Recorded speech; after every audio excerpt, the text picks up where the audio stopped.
lone sophomore on the team. We made the decision to pull her up this season for varsity, and I think it was a great decision on my part, and Brooke's part. I still remember when I came in for a meeting, and I told her she was sitting there, and all of a sudden I told her, and she just got this big old smile on her face. And I was like, all right, she's excited, she's ready, right?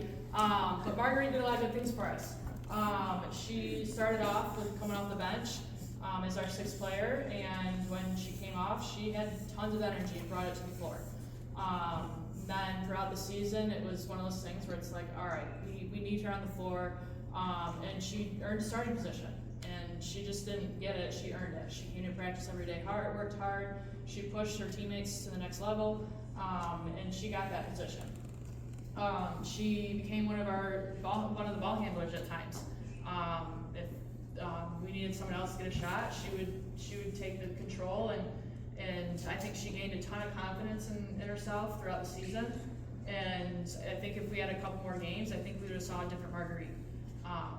Marguerite also is one of those players that when we were close in a game, or if we were up and we went down and we called the timeout, she was always one where whatever I would say, she'd be like, no, yes, we can do this, we got this. And I remember the last game against Orchard View, after they scored they went ahead with that 4 minutes left. And I'm like, listen, we can do this, right? And I had just seen a reel or something a couple days before that about a team that was down 7 points with 20 seconds left. And they pressed them, and they ended up taking the lead and winning.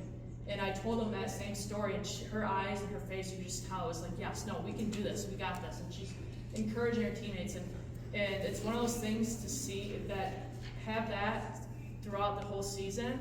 With the season that we had, that's good to have. It's a long season, and like I said, the season that we had wasn't the greatest that we wanted, and it wasn't in the wins column, but to have somebody who's always going to be like, all right, we can do this, we got this, that's good to have on our team. And as a sophomore doing that is even better. So, good job, Marguerite.